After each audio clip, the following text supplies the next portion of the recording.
Hello, my friends. It's Ranger Russ back already because there is a red-tail, looks like a red-tail hawk eating a squirrel. Let's see if I can set this up so you can see it. I think I'm going to have to get a little closer here, but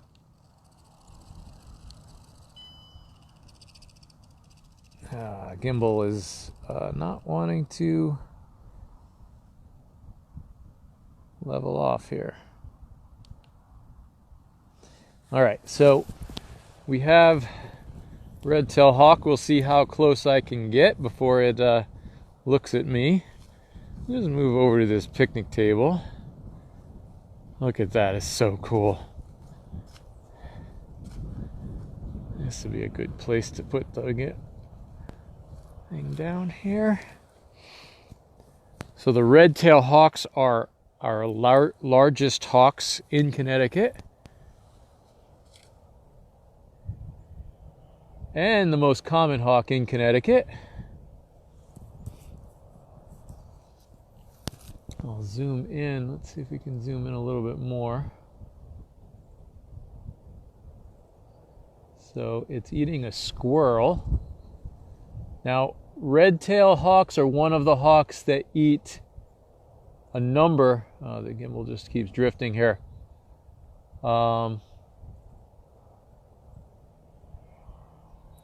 They eat a number of different things.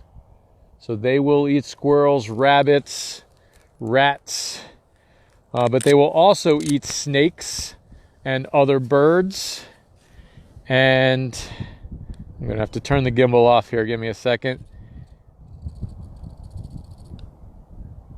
Because it keeps drifting on me. All right.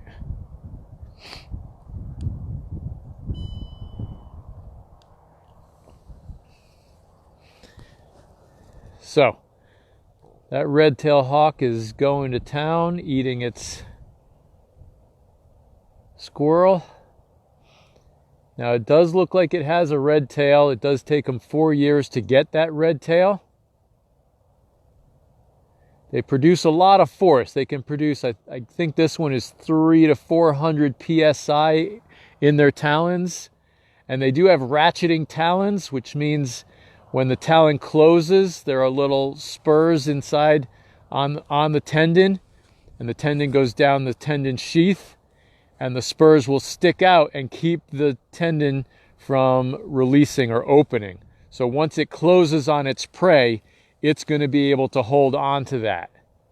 So we are just off of the end of the Cedar Island Trail. We're near Pavilion 4. And the hawk does not seem concerned at all that I'm here. Again, I'm going to ask everyone, if you're observing wildlife, please do not get close enough to disturb the wildlife. If you're changing its behavior, then you're too close to it. So I'm zoomed in quite a bit here. I'm actually surprised that I'm not sure it's still in focus, but it is in focus because we're pretty far away. I'd say 75 yards away. Probably a little more. I can't see. I don't know if you guys maybe have better eyes to see the squirrel. It isn't down in the grass there. I just find this fascinating. Their beak is really not an aggressive weapon. Birds of prey do not use their beaks for defense. They won't bite with them. Their talons are their defense. Again, 300 psi or more that they can produce with those talons. So that's what they're going to use to hurt you and scare you away. The beak is it's used for ripping apart their prey, not going to be used for biting. I've worked with a lot of hawks at a place called Hope, and hawks and owls and other birds, falcons as well. They'll latch on. I usually always have a glove on, but they'll latch on to the glove, but they have every opportunity to bite. They do not bite. So not something that you really have to watch out for with them. It is standing on the squirrel. I think it's a squirrel. and it's using its weight and then hooking and just tearing the food up from there. Now, something just caused it to look around. It's checking. It didn't look at me, and it's back to work. Look how quickly it just tears those pieces off, unless it hasn't gotten through that outer hide yet, and it's just still trying to bust through that. So this is one of those days where I'm doing multiple programs. We had this morning's program with the hooded merganser, and then our hackberry tree program, and now we get to look at a red-tailed hawk eating here in the park. Now, many hawks do migrate out for the winter. I think that the red-tail, they do migrate, but there may be a few that stick around later into the year. Gonna have to check that.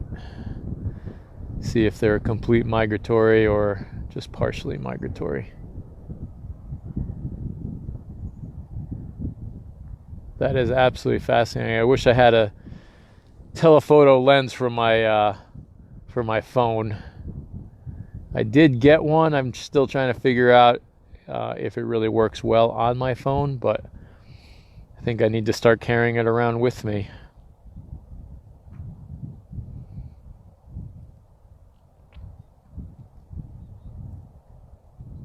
Now, that is a big hawk. The red tail is the largest of our hawks, but it doesn't weigh a whole lot. It's going to be, I don't know, 3 or 4 pounds maybe. Maybe a bit bigger. I think they get up to 8 pounds. We'll check that one for you too. This is all stuff like I'm trying to remember. I do tours at a place called Hope too, and I don't ever remember talking about the weight of the red tail. I should be talking about that though.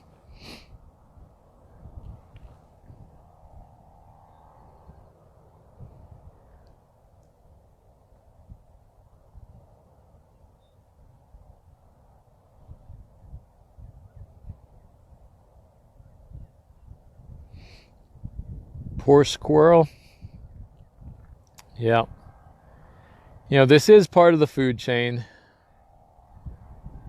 I don't think I have to tell all of you, but, you know, everything needs to eat, and the hawks just help maintain a balance. And as squirrel and other rodent populations go up, then the predator populations go up until those squirrel populations start to decline, and then the predator populations will decline. So we'll see it go up and down and changing all the time. Oh, look at that. He's got some sort of intestine or something, stretching it right out. That's pretty cool. A little gross, but still pretty cool. Look at that.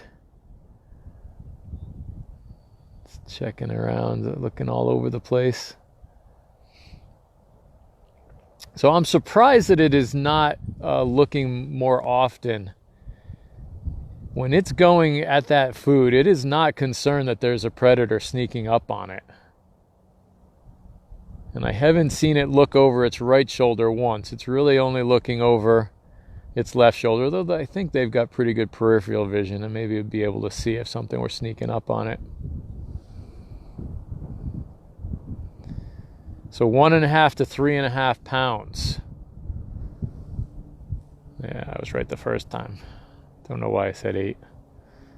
That is pretty cool.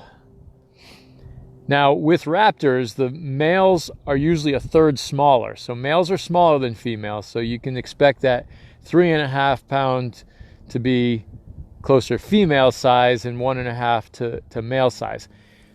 That being said, you know, there are exceptions in nature all the time, and you could get a very small female and a very large male, and they're going to be pretty close to the same size. But on average, the males are at least a third smaller than the females.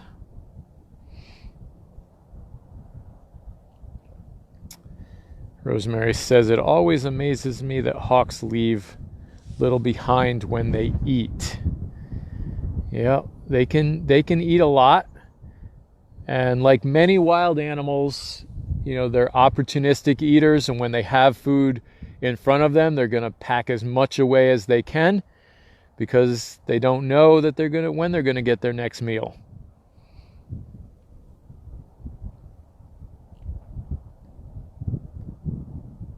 Oh, look, we got a little sun popping through here. They told us we might get some snow flurries today here in Connecticut, which that would be fun. I don't know how long people want to sit and just watch this hawk eat. I would be fascinated to watch it all day. Dan is back. Dan, are you in the park today? Dan is a seasonal here, and the seasonals only work for 6 months, so I don't know if his seasonal time is up yet or not. I'm pretty sure he's still got time.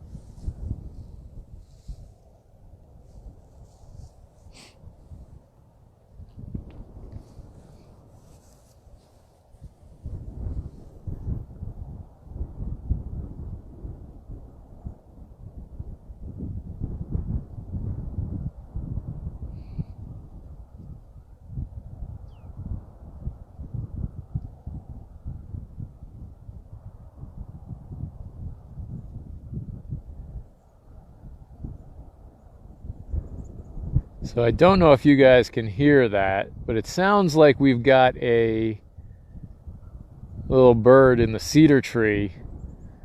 Actually, let's pan over. That cedar tree there. Sounds like there's something in it that's making a racket. May not be too happy about this this red-tailed hawk. Now, very often, blue jays, crows, sometimes grackles will gather around a raptor and squawk at it and try and chase it out of the area. You know, they're intimidated by it. They're scared of it. So those birds will swoop. They'll dive bomb. I've actually heard blue jays mimic hawks. I haven't heard it mimic a red-tailed hawk. That, I believe that's the most common one that they will mimic, but it's probably because the red tail is the most common. But I have a blue jay in my yard, and I almost got it on film. It flew away as I was getting out my camera to show you guys. But it was mimicking a red-shouldered hawk. It was a little bit higher pitch, a little thinner call than a red-tailed hawk, but definitely a red-shoulder hawk. Definitely mimicking the red shoulder. And I actually thought it was a red shoulder. It was right in front of me. So I thought, how am I not seeing this red shoulder hawk? And then it moved out of the cover that it was in, and it was a blue jay, which was pretty cool. Carolyn would like to know, would a bald eagle go after a red-tailed hawk? So bald eagle, they're very opportunistic, much more scavenger than predator. They would dive bomb the red-tailed hawk and chase it off and then eat the prey themselves. Probably not going to try and eat the red-tailed hawk, but if the red-tail's got food, then they're going to try and get that food from them, scare them off so that they can eat it. It's showing us a little bit its tail, so you can see that beautiful red tail. That russet red color, that burnt orange of a red-tailed hawk, one of the most beautiful colors in nature to me. It's just an absolutely beautiful reddish color, reddish orange. Sounds like a cardinal going off over there in the I unmuted my phone after I did that last program, so that's why you heard it ringing there.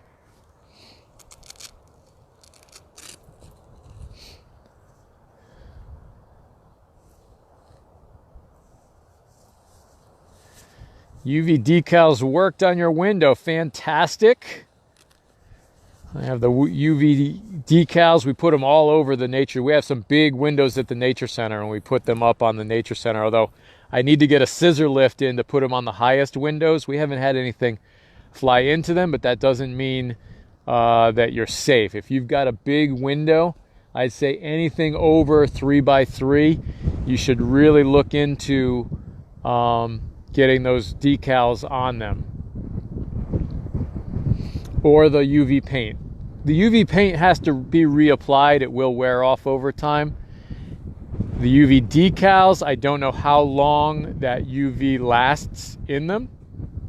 I hope that it lasts for years, but I don't know for sure. So check the product and see if it does need to be replaced at times. But yeah, the birds see UV much better than we do. So our clothing, usually when you wash with detergent soap, it causes your clothes to glow with UV, and that'll make you stand out to them a little bit more. That's why hunters, I've been told, I'm not a hunter, but hunters that hunt deer, and deer see better in UV than we do, they won't wash their clothes in detergent soaps. They either just wash it in water or they don't wash it at all, which I would think would get smelly over time. But you also have to spray your clothes if you're a hunter with deer sprays to cover up the human smell.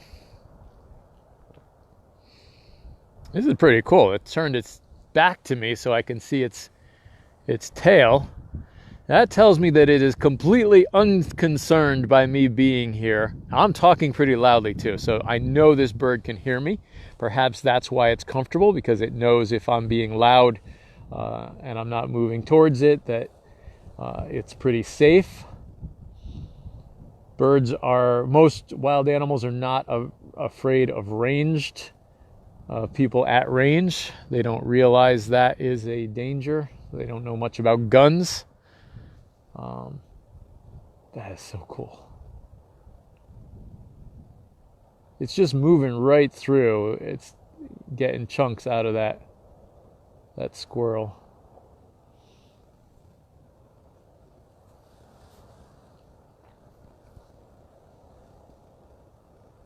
Sandy has to go back to work. Many people do have to work. Hopefully you're all able to work from home. Especially in Connecticut, I know other places in the state, COVID's on a rise right now, so we're really being cautious and careful. I mentioned my last program to please continue wearing your masks, and I did mention there is a study out. It's only one study. I'd like to see a couple of studies that confirm it, but so far this study shows a direct correlation between your viral exposure and the severity of the virus that you get, which means wearing a mask, even if it doesn't prevent you 100% from getting the virus, it can reduce how bad you will get the virus. So another reason to wear a mask.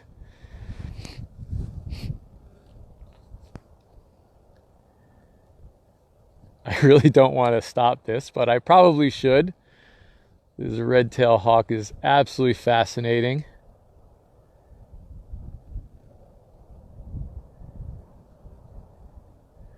Oh, Sandy's a nurse. I want to give a shout out to Sandy and all the other nurses and doctors and medical professionals. I just can't imagine the stress and strain that you're under with all the usual patients that you have, and now having this virus, which increases the number of people at the hospitals. I do know many people that work in the medical field, and I know how much anxiety sometimes they get from the things they hear when people don't wear masks, and people think that people talking about the virus being a hoax or whatever. It puts a lot of strain on medical people who are out there trying to educate people and trying to keep us safe. So thank you to all of them.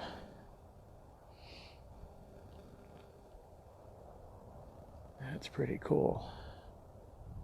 Actually, I know a lot of police officers as well, and so far I know 3 of them that have gotten the virus. So, and 2 of them were early on. Unfortunately, both of them passed away. So this is not a good time for our public servants.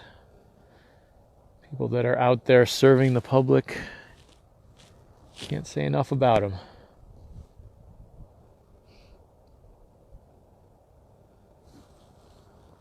So this red tail has attracted a few people. There was a photographer earlier. They've headed out on the Willard Island Trail. I am very cold. Words are difficult. Willard Island Trail.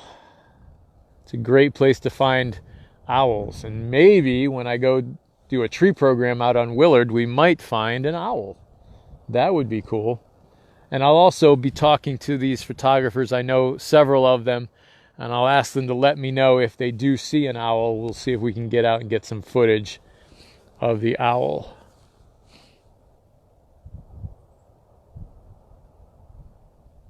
Well, this red tail has a great meal. We'll see if there's anything left. But again, if there's anything left, we have plenty of scavengers around here in the evenings. A coyote may come along and eat the rest of it, maybe a raccoon. So there are other things that will eat that carcass if the red tail leaves anything behind, which I'm sure will leave a little bit behind. Oh, one other thing before I let you go. Red-tailed hawks in general, they do produce pellets. Most people think of owl pellets. The red tails and other hawks will produce a pellet, not as big, not as many, but when they get enough undigestible materials, they will also regurgitate a pellet. So looks a little bit different too. It's definitely not as big.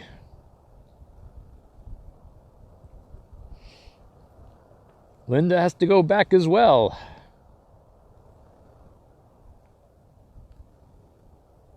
And now it is starting to rain. This is pretty cool though. All right, here's what I'm gonna do. We'll zoom in a little bit more. I think, see how much I can zoom in. And then we will let the hawk, yeah, it gets out of focus when I zoom in that much, doesn't it? All right. Well, I'm going to sign off again. Remember, if I find anything interesting that I need to go live with, I will go live at any time during the day.